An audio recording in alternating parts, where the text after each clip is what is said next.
सोचिए, एक देश का राष्ट्रपति अपने राष्ट्रपति भवन में अपनी पत्नी के साथ आराम से सो रहा होता है और किसी और देश की सेना उसके घर घुसती है और उसको उठा के घसीट के बांध कर अपने देश लेकर के चली जाती है। यही हुआ है इस आदमी के साथ। ये जो आदमी दबा सा सहमा सा आप देख रहे हैं, अगल बगल इसके फोर्स है। ये राष्ट्रपति मदुरो है, इसका नाम मदुरो है। ये वेनेजुएला देश का राष्ट्रपति है। देखो कैसे हाथ बांध करके इसको ले जाया जा रहा है। और दुनिया के इतिहास में ये घटना, ऐसी क्रूर घटना कहो या चौंका देने वाली घटना, दुनिया के इतिहास में पहली बार हुआ है। ऐसा कभी नहीं हुआ था किसी देश के राष्ट्रपति के साथ ऐसा किया जाए। अब आज ये वेनेजुएला और यूएस की पूरी कहानी हम समझेंगे। ये क्यों हुआ, कैसे हुआ, और ये घटना कुछ दिनों पहले या कुछ महीनों पहले ये तनातनी शुरू हुई है क्या? नहीं, बहुत पुरानी घटना, बहुत पुराने टाइम से चला जा रहा है। और इसके बाद हम ये भी समझेंगे कि वेनेजुएला के साथ आज ट्रंप ने ऐसा किया है, कल को भारत के साथ भी कर सकता है क्या? अगर भारत के साथ ये नहीं कर सकता तो किस हद तक भारत के लिए खतरा है अमेरिका जैसे पावरफुल, ट्रंप जैसे पावरफुल राष्ट्रपति से? और अगर भारत के लिए खतरा है तो पहले समझेंगे क्या खतरा है, और उस खतरे को ठीक करने के लिए, भविष्य में ऐसा खतरा ना हो, भारत को क्या स्टेप आज से लेने पड़ेंगे। नहीं तो कल को अगर ये अमेरिका एक देश के साथ ऐसा कर सकता है तो भारत के साथ भी कर सकता है। क्यों, कैसे, सब समझते हैं।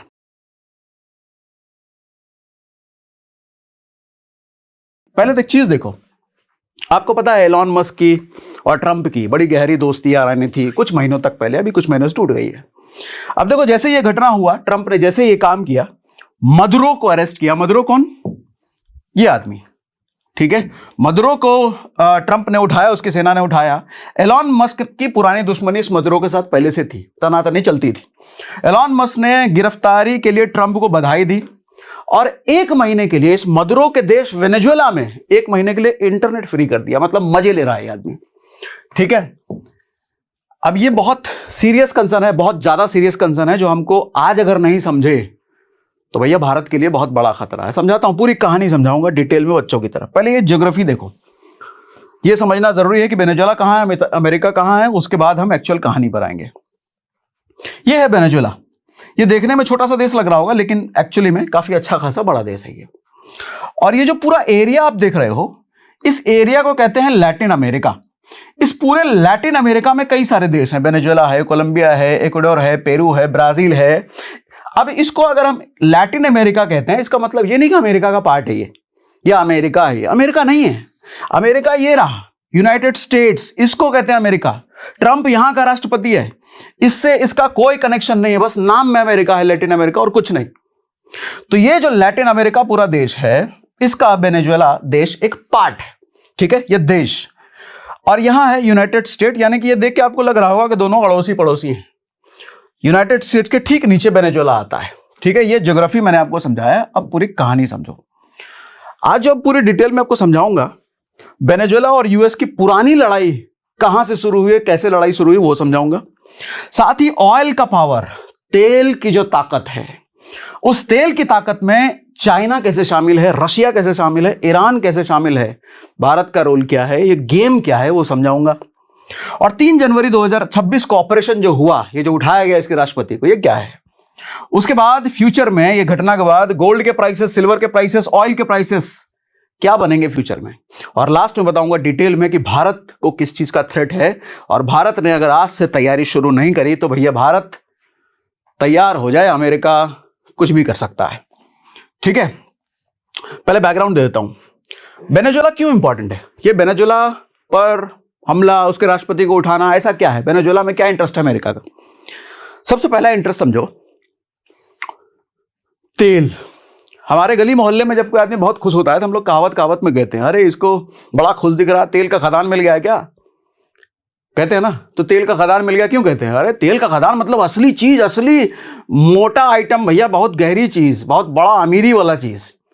तो तेल का खदान दुनिया में सबसे बड़ा वेनेजुएला की धरती के अंदर है। और ना सिर्फ तेल का खदान, ऐसे कई सारे मिनरल्स हैं जो कि बेशकीमती हैं, वो सब वेनेजुएला की धरती के अंदर है। अब वेनेजुएला की धरती के अंदर है तो वेनेजुएला का है वो। और अमेरिका की नजर उस खदान पे बहुत पुरानी है, आज की नहीं है, ठीक है। हालांकि अमेरिका ने जो हमला किया है उसका रीजन कुछ और दिया है। अब साफ साफ तो नहीं बोल सकता ना भैया, हमको तुम्हारी उस चीज पे नजर है इसलिए कर रहा हूं, रीजन कुछ और है, रीजन बताता हूं। ठीक है, अब पुरानी पहले स्टोरी समझाता हूं। ये लड़ाई, ये जंग, ये तनातनी की स्टोरी कहां से शुरू हुई?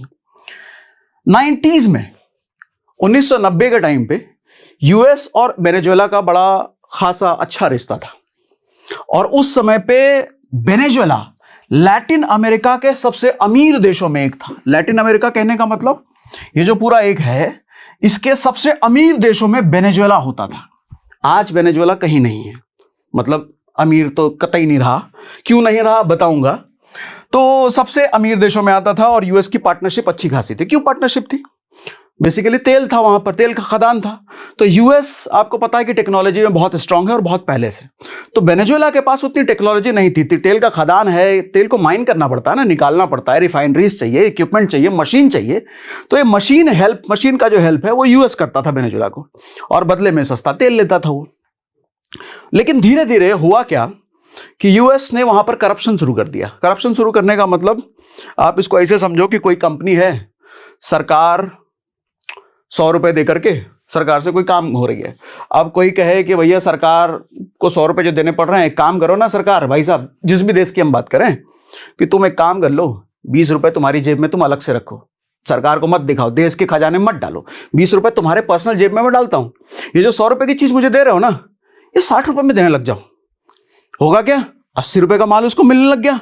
उस नेता, सरकार में जो बैठा हुआ नेता है, उसकी भी जेब भरने लग गई, और देश में करप्शन शुरू हो गया। देश में करप्शन शुरू होने का मतलब जो टैक्स की पेयर का पैसा है वो कहीं और जा रहा है। देश को जो संपत्ति मिलनी चाहिए थी, देश के लोगों को मिलनी चाहिए, वो नहीं मिल रही है। तो ऐसा चीज शुरू हो गई। अच्छा, ये जब गड़बड़ी शुरू हो गई, वेनेजुएला के देश के लोगों का नुकसान शुरू होने लग गया, तो एक आदमी खड़ा होता है, आंदोलनकारी, मैं बदलूंगा ये सब करके। उस आदमी का नाम था हुगो चावेज। अब आप पढ़ लेना क्या है, अजीब से नाम होते हैं इनके। ये आदमी खड़ा होता है, ये कहता है जो करप्शन चल रहा है, यूएस को बोलता है ये अंपायर अपना जमा रखा है इसने, इसको मैं उखाड़ के फेंकूंगा। इसने एक नारा दिया, oil for people not for umpire. ये कहता है हमारा तेल, मतलब वेनेजुएला का तेल, वेनेजुएला के लोगों के लिए है, किसी अंपायर के लिए नहीं है। मतलब यूएस को ये अंपायर कह रहा है, उसके लिए नहीं है। तो इसने पूरी जंग छेड़ी, जनता को कन्विंस किया, लोगों को अपने कॉन्फिडेंस में लिया और इलेक्शन लड़ा, और इलेक्शन ये जीत गया। इसने वादे किए थे, PDVSA जो कि वहां की नेशनल सरकारी तेल की कंपनी है वेनेजुएला की, उस पर टाइट गवर्नमेंट का कंट्रोल होगा, क्योंकि उस वक्त तक यूएस का काफी हद तक हिस्सा उस पर आ गया था। इसने बोला कि सिर्फ इस कंपनी, जो सरकारी तेल की कंपनी है, उसका टाइट कंट्रोल होगा, मतलब सरकारी कंट्रोल होगा एक तरीके से। इसने बोला कि तेल से जो कमाई होगी वेनेजुएला की, उससे हम हेल्थ केयर फ्री देंगे, इलाज स्वास्थ्य फ्री देंगे, एजुकेशन फ्री देंगे, सब्सिडीज फ्री देंगे, मतलब बहुत सारी चीजें फ्री देंगे भैया। फ्री बीज, कुछ याद आया क्या? कहीं और चले गए आप लोग, कुछ याद है? ठीक है, चलो मैं नहीं जा रहा। तो फ्रीबीज के बहुत सारे वादे हुए, और फ्रीबीज के जब वादे होते हैं तो आपको पता है ये सिर्फ वादे होते हैं। जब सरकार बनती है तो अपनी जेब से कोई ज्यादा कुछ दे नहीं पाता। कहां से दे पाएगा भाई, कब तक दे पाओगे? और वही हुआ, सरकार इसकी बनी जरूर। फ्रीबीज किसको पसंद नहीं आता? कौन से देश की जनता को पसंद नहीं है? सबको पसंद। तो उनकी देश की जनता को भी पसंद आया और उन्होंने उनको सरकार में खड़ा कर दिया। लेकिन जैसे उसकी सरकार बनी, फ्रीबीज इसने देना शुरू किया, इकोनॉमी क्रैश होती चली गई। भैया देश के पास पैसा कहां से आएगा, क्योंकि तुम सब फ्री में दे रहे हो। उसके बाद मदुरो का एरा आता है, 2013 से 2019। मदुरो कौन? ये वाला आदमी, ये आदमी मदुरो। मदुरो कौन था? मदुरो इस, क्या नाम है, हुगो चावेज का एकदम बहुत प्रिय चेला था, शिष्य। तो आप समझ लो विरासत में इसको मिल गया वेनेजुएला। उसने तो अपने दम पर बनाया था, लेकिन इसको विरासत में मिल गया। अभी तक बात समझ में आ रही है क्या? क्लियर है सारी बात? तो इसको विरासत में मिली, तो भैया चेला भी तो वैसे ही होगा जैसे गुरु है, वो भी तो उसी प्रिंसिपल पे चलेगा। तो ये चाचा भी अपने गुरु के प्रिंसिपल पर ही चले। 2013 में निकोलस मदुरो राष्ट्रपति बने, ऑयल की प्राइसेस गिरने लग गई, करप्शन बहुत बढ़ गया, मिसमैनेजमेंट हुआ, इकोनॉमी कोलैप्स होने लग गई भैया। हाइपर इन्फ्लेशन, मतलब महंगाई सर चढ़ के बोल रही है, बेसिक चीजों की कमी होने लग गई देश में, मास माइग्रेशन होने लग गया, मतलब लोग देश छोड़ छोड़ के भागने लग गए, किसी और देश में जाने लग गए। और उसके बाद यूएस का सैंक्शन भी शुरू हो गया। आपको पता है कि जब यूएस से किसी देश की दुश्मनी होती है, जब यूएस किसी देश को पसंद नहीं करता, वहां पर सैंक्शंस लगाता है। सैंक्शंस का मतलब प्रतिबंध लगाता है। वो यूएस कहता है कि तुम अगर मेरी बात नहीं मानोगे तो तुमको धंधा नहीं करने दूंगा मैं बाकी दूसरे देशों के साथ, तुम्हारा हुक्का पानी बंद कर दूंगा मैं। ये यूएस की पुरानी आदत है, वो करता है। तो एक तो यूएस के साथ धंधा पानी बंद किया यहां पे इस हुगो चावेज का सब जब हुआ उदय, तो इसने धंधा पानी बंद किया, यूएस की खटकी उस टाइम पे, यूएस का नुकसान कराया। उसके बाद इसने उस चीज को और आगे बढ़ाया, तो तब तक यूएस हल्के फुल्के सैंक्शन थे, 2004-5 में भी सैंक्शंस लगे थे, लेकिन वो हल्के फुल्के थे। लेकिन अब यूएस को चल गया था कि भैया दूसरी गवर्नमेंट आ चुकी है और ये भी यूएस के साथ कोलैबोरेशन नहीं कर रहा है, अब सैंक्शन लगाओ अच्छा खासा। तो अब मोटे मोटे वाले सेक्शन लगे। होता क्या है कि हम लोग जैसे गांव मोहल्ले में नहीं करते कि हमारी दोस्ती अगर किसी के साथ है, हमारे 4 दोस्त हैं, इधर से 4 दोस्त हैं और इधर से एक कोई दुश्मन निकल गया, तो सबसे पहले हम क्या करते हैं, अपने 4 दोस्तों को मना करते हैं, इसके साथ बात मत करना, बिल्कुल बात करना मत करना, इसका नंबर ब्लॉक करो, व्हाट्सएप पे रिप्लाई मत करना, करते हैं ना। और ये कोई चीज मांगे तो इसको देना मत, इसको किसी चीज की जरूरत पड़े तो मत देना, इसको हेल्पलेस कर दो। यूएस यही करता है, जब उसकी किसी देश से दुश्मनी होती है तो अपने दोस्तों को सबसे पहले मना करता है कि इसके साथ कोई ट्रांजैक्शन मत करना, इसकी कोई चीज खरीदना मत और इसको कोई चीज देना मत, मरने दो साले को। यही चीज उसने वेनेजुएला के साथ किया। आज कौन दोस्त? यूएस का दोस्त भारत है, चाइना कह सकते हो, वैसे तो नहीं है, रशिया भी था, बहुत सारे देश हैं, सबको मना करता है। अब ये समझो कि ये जो मेरे 4 दोस्त हैं और ये जो दुश्मन निकल गया बगावत, इन 4 दोस्तों को मैंने बोला कि इससे कोई ट्रांजैक्शन मत रखना, लेकिन इन 4 दोस्तों में से किसी ने मना कर दिया कि नहीं ये तो अच्छा आदमी है, मैं तो इससे लेन देन करूंगा, तो मेरा ये भी दुश्मन बन जाएगा। अब मैं इसका भी नुकसान करने की कोशिश करूंगा, अब मैं इस पे भी प्रतिबंध लगाऊंगा, बाकी 3 को बोलूंगा ये भी ठीक आदमी नहीं है, इसके साथ भी मत करो लेन देन। अब उसमें भी कोई नहीं मानेगा तो वो भी यूएस का दुश्मन बन जाएगा। तो वेनेजुएला पर लगे भैया सैंक्शन, बाकी देशों को मना किया कि इसके साथ कोई एक्सपोर्ट इंपोर्ट मत करो, इसको धंधा मत देना, इसको पैसा कौड़ी मत देना, ठीक है। उसके बाद ये चीजें होने लग गई। मदुरो दोबारा जीते 2018 में, और लेकिन यूएस और कई देशों ने इस चुनाव को फ्रॉड कहा कि बोला कि गलत तरीके से ये जीता है ये आदमी। उसके बाद 2020 से 2025, इतनी बात मेरी समझ में आ रही है? पूरा क्लियर है पूरी कहानी? सर सही जा रहा हूं? ठीक है, अब आओ आगे। नार्को टेररिज्म का केस, ये समझो 2020 से यूएस ने वेनेजुएला पर नार्को टेररिज्म का केस लगाया। क्या होता है ये? यूएस का कहना है कि यूएस में जो इलीगल ड्रग्स आते हैं वो वेनेजुएला भेजता है। चूंकि वेनेजुएला पर मैंने सैंक्शंस लगा रखे हैं, खाना पानी उसका बंद कर रखा है, उसका पानी बंद कर रखा है, उसके पास ज्यादा पैसे नहीं है तो ड्रग्स का सहारा ले रहा है, और वो सारे ड्रग्स वो अमेरिका में भेज रहा है इलीगली। बहुत बार चिताया, बहुत सारे केसेस हुए, बहुत सारे 14 वेनेजुएला ऑफिशियल्स पर नार्को टेररिज्म लगाया, लेकिन फिर भी वेनेजुएला मान नहीं रहा है। ये 2020 से चलती आ रही है, ठीक है। टेरर टैग लगाया और प्रेशर बनाया कि 2025 तक यूएस ने मदुरो लिंक्ड नेटवर्क्स को टेरर लिंक्ड मानकर कड़ा स्टैंस भी लिया, बोला कि ये टेररिज्म कर रहा है, गड़बड़ कर रहा है, ड्रग्स भेज रहा है ये। उसके बाद 2025-26 ट्रंप आते हैं शासन में, और ट्रंप जब शासन में आए थे तो उनका स्टार्टिंग का वो एजेंडा था, हमने लास्ट टाइम जब वीडियो हम लोग कर रहे थे तो उस टाइम पे बताया भी था। ट्रंप ये बोलते थे कि अमेरिका को बाकी देशों ने कमजोर किया है, मैं अमेरिका को वापस वही पावर दिलाऊंगा। ट्रंप कहते थे कि डोमेस्टिक वोटर्स के लिए मैं ऑयल सस्ता करूंगा। ट्रंप कहते थे कि भैया अमेरिका की वो इमेज, पावर, स्ट्रांग मैन वाली इमेज मैं वापस लाऊंगा। चाइना, रशिया जो यूएस की बात नहीं मानते थे उनको चेक करूंगा, उनको कंट्रोल में लाने की कोशिश करूंगा। ये सब उनके एजेंडे में शामिल था 2025 में जब वो बने। उसमें से पिछला 1 साल बीत चुका है ट्रंप के शासन का, और आपको और हमको पता है कि ट्रंप ज्यादा कुछ खास कर नहीं पाए। अलग अलग देशों को धमकी, तुम पे टैरिफ लगा दूंगा, तुम पे टैरिफ लगा दूंगा। इंडिया पाकिस्तान का युद्ध मैंने ही रुकवाया है, क्रेडिट लेना भैया बीच बीच में घुस के। तो ट्रंप का ये पूरी दुनिया को ही समझ में आने लग गया, भैया बतौलेबाज आदमी है, खूब बतौलेबाजी करता है, कुछ करता और तो है नहीं। ऊपर अमेरिका पे ऊपर कर्जा बढ़ गया भैया। इस वक्त अमेरिका की हिस्ट्री में सबसे ज्यादा कर्जा अमेरिका पर है। इकोनॉमी क्रैश होने की बात हो रही है अमेरिका की इकोनॉमी, मतलब सबसे खराब दिनों से गुजर रहा है अमेरिका का इकोनॉमी इन दिनों ट्रंप के शासनकाल में। अब ट्रंप ज्यादा कुछ कर नहीं पा रहे थे, तो शायद हो सकता है कि ये स्ट्रैटेजी हो ट्रंप की, पता नहीं। अब हुआ क्या, वेनेजुएला पर नई स्ट्रैटेजी। इतनी बात समझ में आ रही है? पक्का? ठीक है। ट्रंप टीम कुछ टाइम पहले से, ट्रंप की जो टीम थी ओपनली बोलने लग गई थी कि वेनेजुएला ऑयल इंडस्ट्री को सीज करेंगे, रिवाइटलाइज करेंगे, मतलब अमेरिका का फिर से कब्जा होगा उस पर। मदुरो को नार्को टेररिस्ट के रूप में ट्रीट किया जाएगा, टेररिस्ट है वो, ये सब बातें होने लग गई थी। और वेनेजुएला ये भी कम नहीं था, छोटा सा देश है लेकिन ये भी खूब मजे ले रहा था। ये यूएस जो करना कर लो यार, तुम क्या उखाड़ लोगे हमारा। ये भी ट्वीट पे ट्वीट करता था, सोशल मीडिया पे लिखता था, मजे लेता था ट्रंप के, यूएस के। मतलब एक आदमी छोटा सा है, बौना सा है, और आप बॉडी बिल्डर 7 फुट के आदमी को उंगली पे उंगली किए जा रहे हो, तो कभी तो कुछ करेगा वो। तो ये चल रहा था। अब कब तक यूएस भी देखे। 3 जनवरी 2025 को यूएस ने वो किया जो दुनिया की हिस्ट्री में किसी देश ने किसी देश के साथ नहीं किया था।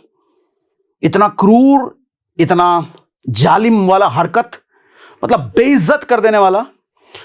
उस देश के चलाने वाले राष्ट्रपति को हाथ बांधकर सिल्वर कोटेड दरवाजा, उसके अंदर घुसकर उसकी मिलिट्री 100 से ज्यादा हेलीकॉप्टर, वो क्या बोलते हैं उसको, मारक हेलीकॉप्टर, लड़ाकू हेलीकॉप्टर, घुस करके उसके सिल्वर कोटेड दरवाजे के अंदर से घुस के उसकी वाइफ के साथ, दोनों को उठाते हैं, वाइफ और हस्बैंड दोनों को उठाया, घसीटते हुए बांध कर रातों रात अपने देश ले आए। इसको नाम दिया था ऑपरेशन एब्सोल्यूट रिजॉल्व। अब नहीं चुकेंगे, मतलब एब्सोल्यूट रिजॉल्व, खेल खत्म करो इस बार, नाम भी ऐसा दिया। और सोर्सेस ये भी कह रहे हैं कि आप ये पूछ सकते हो मेरे से, ये कैसे हो सकता है भैया, उस देश में मिलिट्री है, उस देश में सेना है, पुलिस है, सब है, फिर किसी देश के राष्ट्रपति को ऐसे कोई उठा सकता है कैसे रातों रात। तो कुछ सोर्सेस कहते हैं, ये देखो, यूएस ने पहले भी एक काम किया है कि जो मदुरो के पायलट थे उसको घूस दे करके अपने यहां पे लाने की कोशिश यूएस ने पहले भी कर चुकी, मतलब यूएस ने पहले भी किया है। तो कुछ सोर्सेस ये भी कह रहे हैं, हालांकि इसका कोई प्रूवन अभी तक कुछ नहीं है, लेकिन सोर्सेस हैं, वो ये भी कह रहे हैं कि वहां के आर्मी को खरीदा गया, वहां के जनरल को खरीदा गया। यूएस ने यह धमकी दी कि अगर साथ नहीं आओगे तो मारेंगे सो अलग, कैदी बनाएंगे सो अलग, साथ आ जाओगे तो पैसे भी मिलेंगे, यूएस में घर भी मिलेगा, सब मिलेगा। तो शायद आर्मी मान गई। वहां के सांसदों को, वहां के नेताओं को, मंत्रियों को भी खरीदा गया कि साथ आओगे तो बड़ा पद भी देंगे, क्योंकि कल को तो ये यूएस का ही होने वाला है, वेनेजुएला। ऐसे सोर्सेस है, रियलिटी क्या है किसी को नहीं पता। ठीक है, तो हो भी सकता है भैया, लेकिन ये सवाल तो उठता है ना, किसी देश की मिलिट्री है भैया, और मिलिट्री के होते हुए, सेना के होते हुए उस देश के राष्ट्रपति को उठा लिया जाता है, कोई कुछ नहीं करता, कोई कुछ नहीं करता। अब मदुरो की गिरफ्तारी, यहां तक बात समझ में आ रही है, क्लियर है, पूरी कहानी क्लियर सर। अब आओ मदुरो की गिरफ्तारी।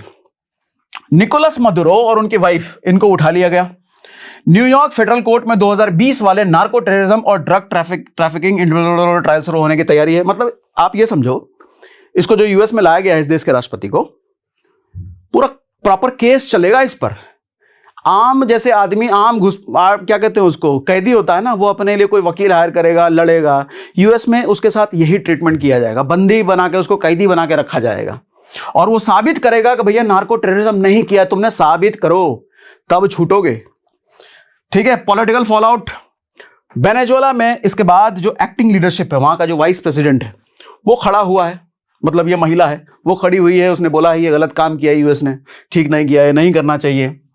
और ट्रंप ने इसके बदले में प्रेस कॉन्फ्रेंस में कहा है कि यूएस अब वेनेजुएला को सिक्योर करने के लिए, वेनेजुएला का फ्यूचर सिक्योर करने के लिए वेनेजुएला की कमान अपने हाथ में लेगा अंटिल अ सेफ ट्रांजिशन।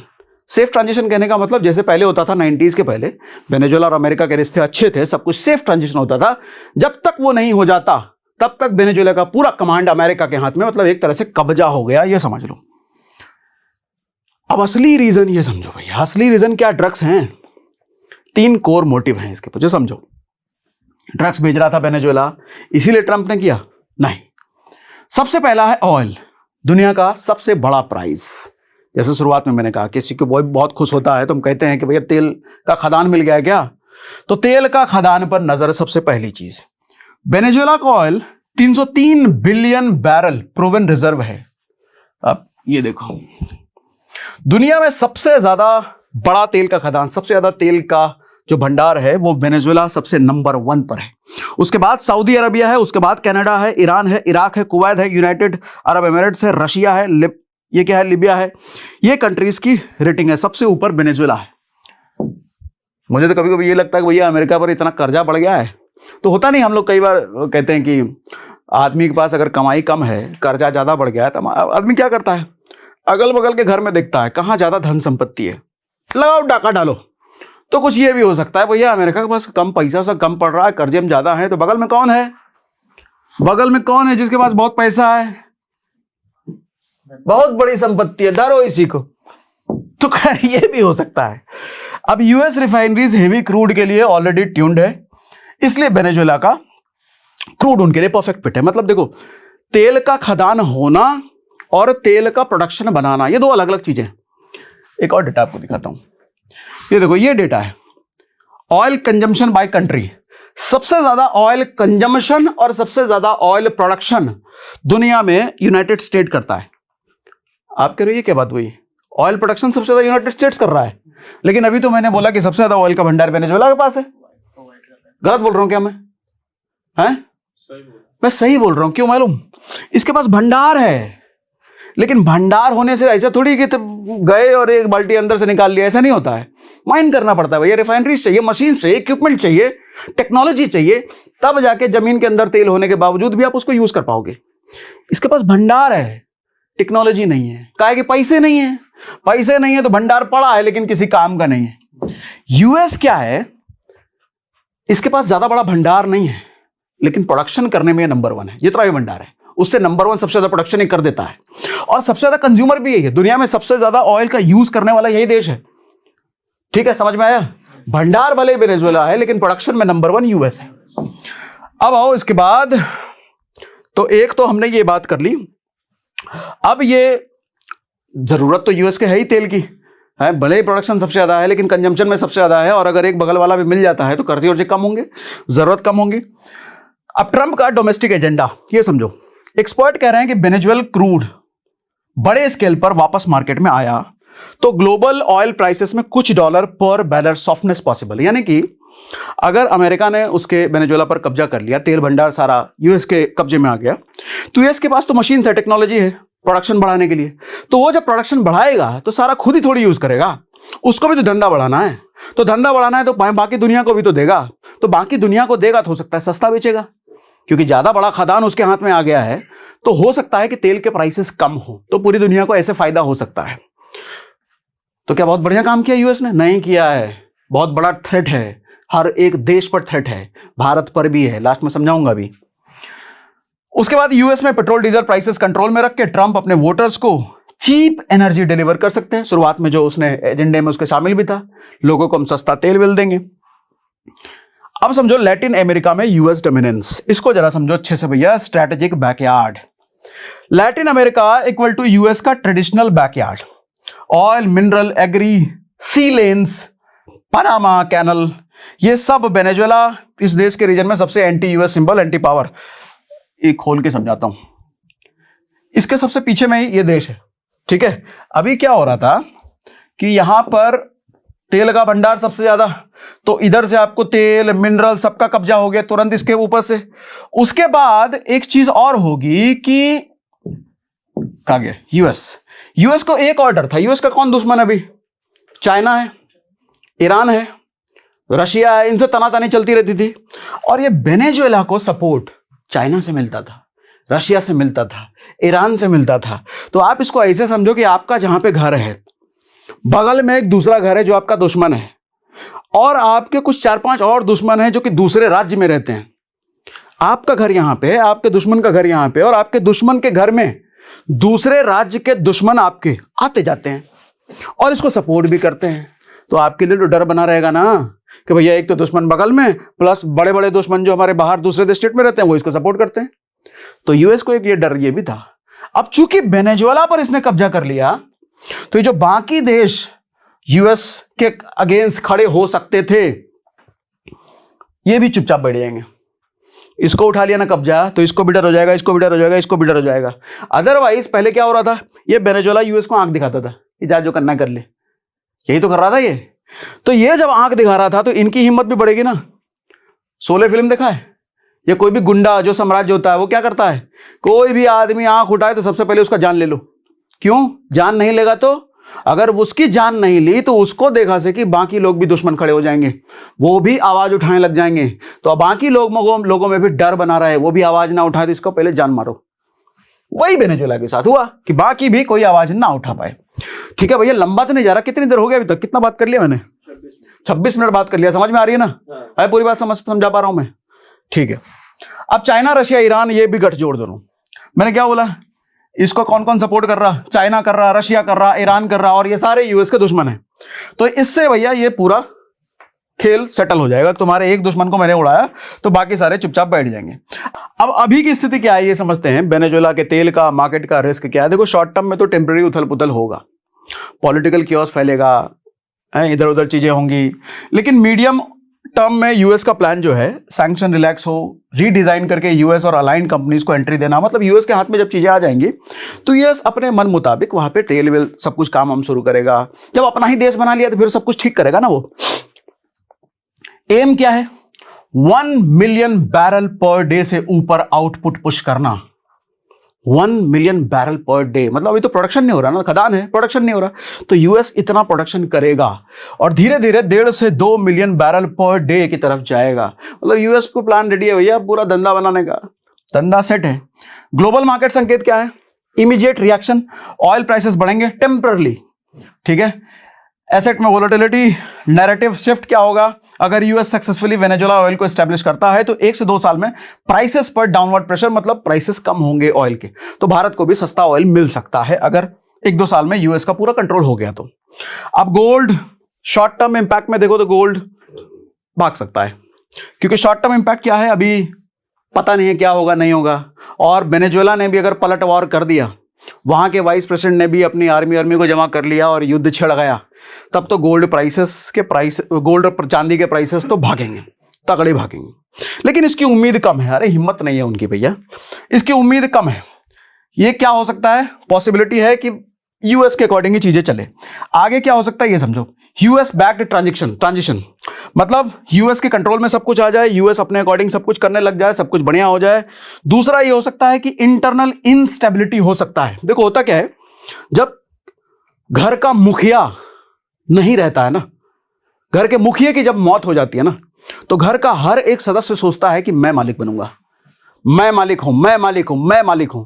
अब 4 सदस्य बैठे हैं, चारों बोलेगा मैं मालिक हूं, तो क्या होगा? चारों में लड़ाई होगी, तनातनी होगी, घर का रिसोर्सेस खराब होगा। पहले तो एक मुखिया था, उसने चारों को बोल रखा था मैं मालिक हूं, चारों उसकी सुनते थे। अब मुखिया गायब है, मुखिया को ले गए ट्रंप, तो ये सब लड़ेंगे, हर छोटे छोटे स्टेट्स आपस में लड़ेंगे, वहां से गुंडे खड़े होंगे, मवाली खड़े होंगे। अब हर कोई अपना राजा बनने की कोशिश करेगा ना, जब हर कोई राजा बनने की कोशिश करेगा तो पूरा माहौल खराब होगा पूरे देश का, इकोनॉमी क्रैश होगी, बर्बाद होगा, क्राइम बढ़ेगा, मतलब सब कुछ कोलैप्स होगा। उसके बाद ग्लोबल पुशबैक हो सकता है। China, Russia, Iran domestic front पर यूएस एक्शन को इलीगल रेजिम चैलेंज बोलेंगे, चेंज बोलेंगे। मतलब हो सकता है कि चाइना, रशिया, ईरान एकजुट आ जाएं, क्योंकि ये दोनों दुश्मन है ना यूएस के, ये तीनों आएंगे एक साथ और यूएस को बोलेंगे तुमने गलत किया, चुपचाप इसको वापस करो। वेनेजुएला के साथ खड़े हो जाएंगे और धमकी देंगे नहीं अगर छोड़ा इसको तो हम लड़ाई करेंगे। ये तीनों पावरफुल देश हैं भैया, स्पेशली चाइना और रशिया तो हाँ ही, चाइना तो सीधा धमकी दे देता है खुला यूएस को। तो एक ये भी पॉसिबिलिटी है, लेकिन इसकी पॉसिबिलिटी भी कम है, क्योंकि देखो चाइना की लड़ाई ऑलरेडी ताइवान के साथ चल रहा है यार, रशिया अपना यूक्रेन के साथ बिजी है, तो कोई भी देश अपना डबल लड़ाई नहीं शुरू करेगा। तो इन दोनों, और ये लोग सब प्रोफेशनल है, चाइना तो प्योर प्रोफेशनल बिजनेस वाला, इसको लेना देना नहीं है ज्यादा किसी से। अगर इसको ज्यादा कुछ तकलीफ नहीं होगी तो ये कहेगा भाड़ में जाए वेनेजुएला, हम अपने धंधे में लगे हैं भैया। रशिया भी कहेगा अपने काम में लगो, ईरान भी कहेगा अपने काम में लगो। तो पॉसिबिलिटी सबसे ज्यादा यही है कि यूएस के हाथ में हो जाएगा, यूएस का कंट्रोल होगा। लेकिन ये तीनों पॉसिबिलिटीज बनती है, ठीक। उसके बाद फाइनल कंक्लूजन, अब इंडिया पर आ जाते हैं कि इंडिया पर क्या असर हो सकता है इसका। सबसे पहले सोशल मीडिया और टेक्नोलॉजी बहुत बड़ी चीज है। सोच के देखिए, आप जब घर में सोते हो रात को, आपके घर में अगर 4 दरवाजे हैं तो चारों दरवाजे के कुंडी अच्छे से लॉक करके सोते हो ना, है? कभी ऐसा होता है कि चारों दरवाजे खोल के सो, यार आज हवा खाने का मन है? डर होता है कि चोर घुस जाएगा, कोई और घुस जाएगा हमारे घर का, तो और ही लूट लेगा।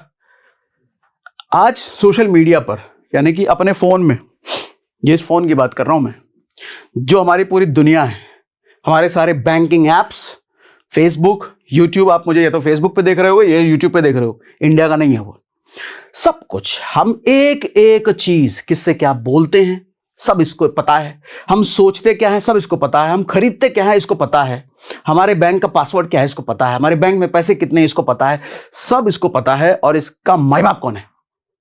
इंडिया नहीं है, इसका माई बाप अमेरिका है। तो यानी कि एक सोचो कि देश की आबादी अगर 150 करोड़ है और 150 करोड़ के हाथ में फोन है मान लो, तो हर एक आदमी की सोच तक यूएस को पता है। कौन कौन सी सरकार को चाहता है, कौन कौन सी सरकार को पसंद नहीं करता, कौन किसके अगेंस्ट हो सकता है, किसको खरीदा जा सकता है, किसको बेचा जा सकता है, यूएस को सब पहले से पता है। और आपको लगता है छोटी मोटी चीज है? बहुत बड़ी चीज है। मतलब कुछ मिनट लगेंगे, कुछ मिनट लगेंगे, पूरा इंडिया फ्रीज हो सकता है। फोन फ्रीज हो गया तो आदमी फ्रीज हो गया ना। फोन के बिना क्या कर लोगे आप? कुछ नहीं कर सकते। कुछ सेकंड्स, कुछ मिनट लगेंगे।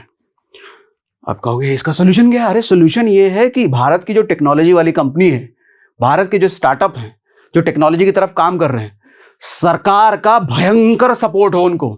भैया लगाओ उनको काम पे कि महीना 2 महीना साल भर में फेसबुक तैयार करो अपना, यूट्यूब तैयार करो अपना, गूगल तैयार करो अपना, इंस्टाग्राम तैयार करो अपना, जो चाइना ने कर रखा है।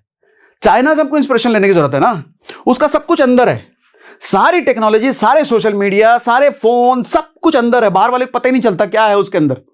हमारा सब कुछ बाहर है, सब खुला दरवाजा है। हमारे हाथ में कुछ है ही नहीं, कोई टेक्नोलॉजी हमारे नहीं है, सब कुछ यूएस का।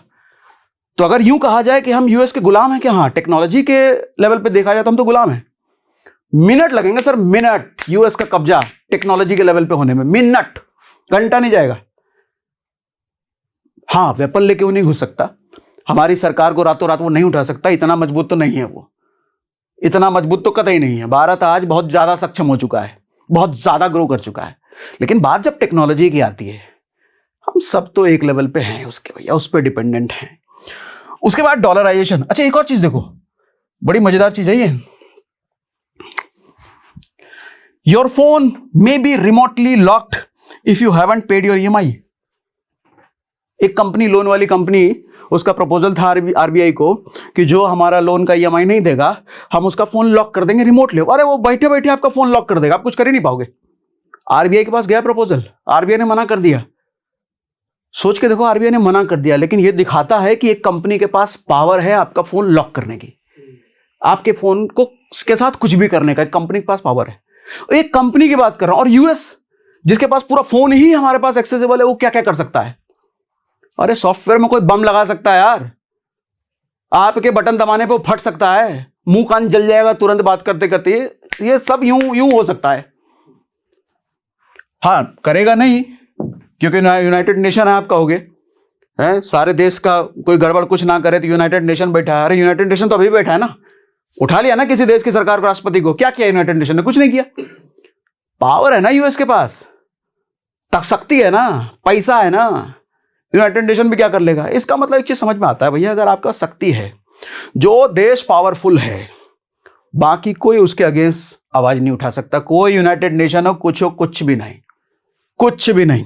उसके बाद डॉलराइजेशन देखो आप, डॉलर कैसे भागा जा रहा है, बढ़ा ही जा रहा है, रुपया गिरे ही जा रहा है। आजादी के बाद से आज तक गिरे ही जा रहा है, कभी उठता ही नहीं रुपया। हल्का फल्का ऊपर नीचे होगा लेकिन गिरता ही जा रहा है। 91 पहुंच चुके हम। रुपया में कोई देश लेन देन करती ही नहीं है, हर देश को डॉलर चाहिए।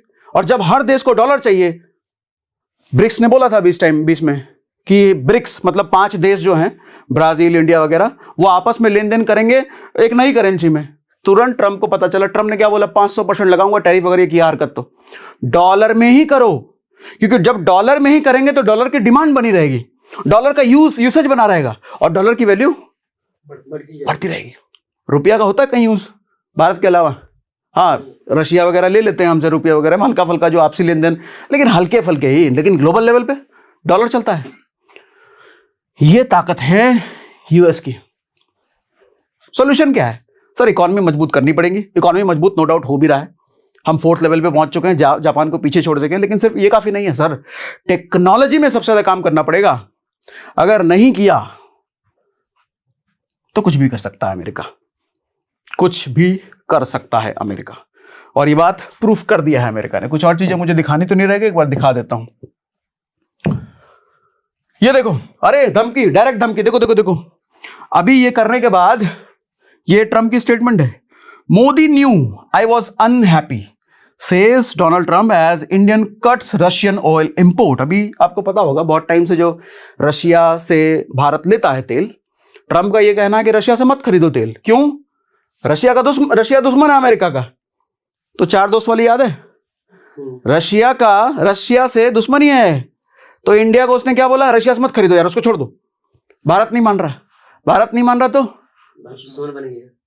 ट्रम्प को पता है यार भारत मेरी बात नहीं मान रहा, इसको भी बात समझ रहे हो भैया, ग्लोबल लेवल पर कैसे खेल चल रहा है। तो ये जो वेनेजुएला के साथ हुआ ना, ये बहुत बड़ा लेसन है पूरी दुनिया के साथ, कि अगर वो एक देश के साथ कर सकता है तो शायद जहां तक क्षमता हो इसकी वो किसी के साथ भी कर सकता है।